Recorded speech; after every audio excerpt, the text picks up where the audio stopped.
Okay, yo, so forget the introduction. We need to jump right into talking about what happened in Attack on Titan chapter 119 because some crazy major shit happened in this chapter. Like if you should already know if you clicked on this video, you should have already seen the title of the video.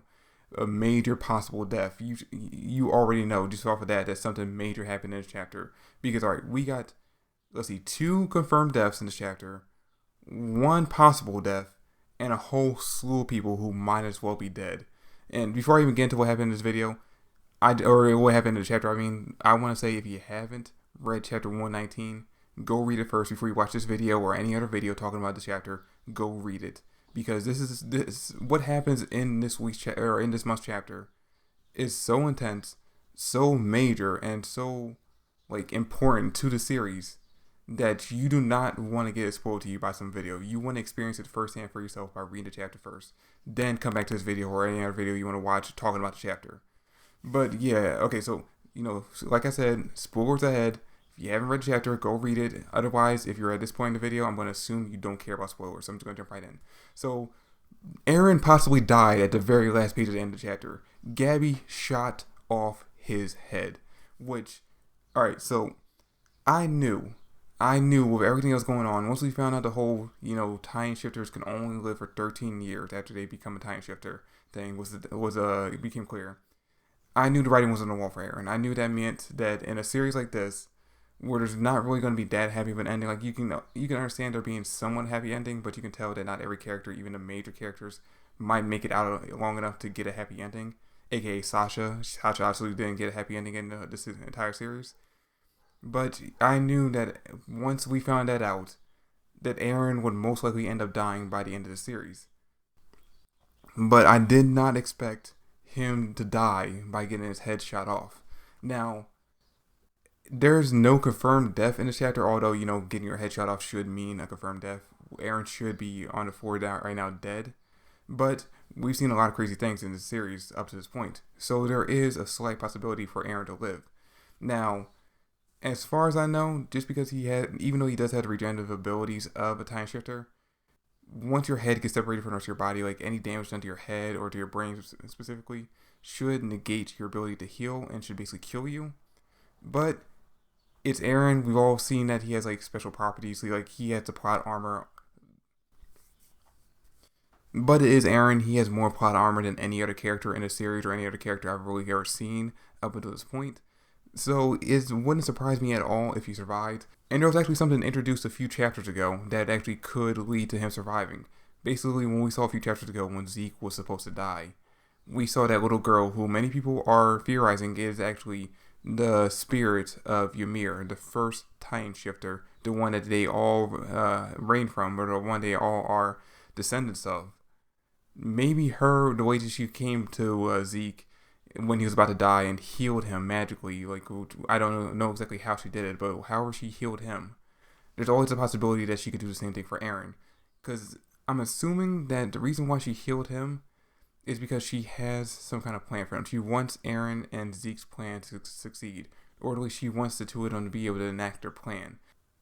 So yeah, even though we've seen Aaron get his head blown off in this chapter, because of her interference in a few chapters ago with Zeke's death, I could very well see her interfering again with Aaron's death and actually giving him the ability to heal.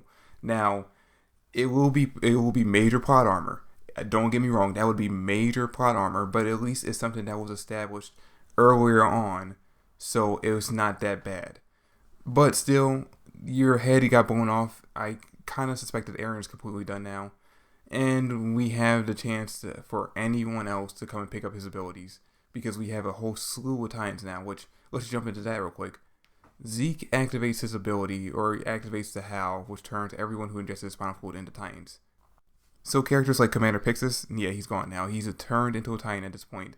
He's done for the series. Yeah, at this point, he might as well be officially be dead.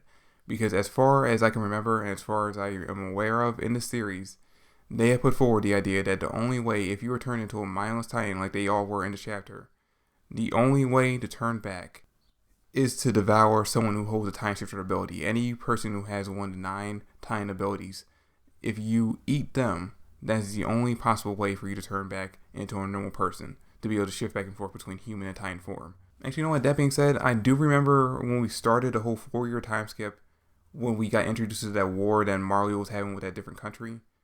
If I'm not, I had to go back and check again, but if I remember correctly, during that chapter, when they were going to bomb all the Titans onto that country's land in order to basically use them as fodder to kill all the soldiers, the Titans that they bombarded were all in human form. Now I might be wrong. I have to go back and check that again. But I do think they were all in human form and then transform into Titans when they start falling through the air. So maybe Marley does have some way in order to basically turn Titans into humans again. But then again, all those people who we saw as Titans, if they weren't in their Titan form at that time, were still very much mindless. They still had that same blank stare, that same smile that the Titans have. So even if they can be turned back into humans, would they still retain their intelligence? Would it even be worth turning them back at this point? Again, we'll have to wait and see if this actually is even a possibility. But speaking of the people who actually got turned into Titans, we actually see, unfortunately, Falco falls under the same fate, which we all knew was going to happen, especially me. I suspected for a long time now that Falco would be the one to inherit Reiner's abilities. So at some point, he had to be turned into a Titan. And in this chapter, it kind of just goes right forward with that. So, and it's actually kind of funny because in order to basically stop Zeke from using that Hal, Falco and Gabby Colt and Gabby brought Falco to Zeke in order to convince him not to use it until they can get Falco out of range of it. Now, obviously, in this chapter, Colt says that he only did that so he can delay him. He doesn't care if he uses a scream or not, but he wanted to delay him long enough in order to get Falco out of range. But if that was true, that actually was his plan, then he at any point could just took Falco on the horse that Gabby had, and they could have just rode off. They could have left. They went closer to Zeke instead of going farther away from him. So obviously, in my opinion, it felt like Colt was trying to use Falco as a way to stop Zeke. Now, obviously, he actually does care about his brother. He didn't want Zeke to do it anyway, and he probably did think that using Falco was the best way to stop Zeke from doing it in case they couldn't get out of range in time. But still, to me, it seemed like the smarter option would have been to take Falco as far away as possible in the time it would have took for Zeke to basically activate the scream. Because if he would have took that time, from the time it took Zeke to get there to the time it took Zeke to actually get to the point where he had to use the scream, he possibly could have been out of range at that point. But instead, Colt decided to play on Zeke's, compassion, because he actually did think that Zeke did care about him and Falco. And once he told Falco or Zeke that he only joined up and became his apprentice, kinda, or his inheritor, so that he could protect his family, he thought that it would pull on Zeke's heartstrings and basically convince him not to use the scream. Which at first it seems like it would, because we do know that Zeke actually does care about his comrades, as we saw in the previous chapter. When he thought the Cartine Peak had died, he actually did seemingly care about her. And in the chapter, I'm pretty sure there's a moment where we actually see him kind of upset at the fact that the Jaw Titan, I believe his name is Porco, actually might have died. But despite caring about his comrades, he ultimately decides to activate the scream to go forward with his plan. So he does, and we see, unfortunately, even though Falco is trying his hardest to get away from his brother and get away from Gabby so that he won't accidentally kill him, Colt just won't let go of him. He says that he's going to be there to protect his little brother no matter what. And it is in such a sad, very short scene, we see Falco turn into a Titan, which, by the way, his Titan design is actually kind of cool. I actually do kind of dig it, especially with the long neck. But it's still very sad because we see after he gets turned into a Titan, after he goes on the offensive against Reiner to help out Aaron on Zeke's instructions, we see Gabby look over at the burnt body of Colt, who is now officially dead. It was kind of weird seeing everyone work together with Aaron in this chapter, like Jean, Connie, Mikasa, Armin. But at the same time, it felt kind of right, because it's been such a long time since we actually seen them work together like this, since they've been at odds with each other for majority of this arc. It kind of felt like if you read all of Naruto and you read the ending, when Team 7 finally officially got back together and we watched them fight against Kaguya and Madara. I got that same kind of feeling that we got during that part of the series when we got to see Team 7 actually reunite and work together again, that I did in this chapter when we got to see all of Connie, Mikasa, and them working with Eren, even though technically they are still at odds with him because they don't believe in his goal. Now there's a brief moment near the end of the chapter where everyone thinks that Zeke actually might be dead because he was hit again by the anti-Titan gun on the top of the Cartine. And in this moment, Zeke, Reiner actually, I should say, because of the fact that he thinks that Zeke is dead, and that there's no way for Eren to basically use the Fountain abilities anymore since he doesn't have anyone of royal blood to touch, he decides to let go. He basically decides to let the Titan version of Falco kill him by eating him so that he can inherit his abilities and turn back to normal, which had always been his plan since the beginning of this arc. He had always planned on letting Falco become the person to inherit his abilities, to A, save Gabby, and to B, so he can finally just be done with everything. But at the last minute, and this actually is very random because we had thought he had died earlier on in the chapter, but at the very last moment, we see the Jaw Titan, Porco, come out of his Titan form, and basically with a giant hole in his head, barely hanging on, he tells Reiner that he had gained his brother's ability, or his brother's memories when he inherited the Jaw Titan. And he knew that it wasn't Reiner's fault that he wasn't chosen to be a Titan, and it wasn't Reiner's fault that his brother had died. Even though he still does have a lot of hatred for him, as we see in this chapter, where he actually, in his final move, decides to let Falco eat him instead to pass on his abilities so that Reiner's plan won't work. So yeah, at the very end, Porco decided to go out with one last big fuck you to Reiner for no reason whatsoever. I still don't understand the character's real hatred towards Reiner at this point. I mean, we already knew that he had to have gained burst abilities. He had to know that it wasn't Reiner's fault that he had basically been passed over for the armor Titan abilities.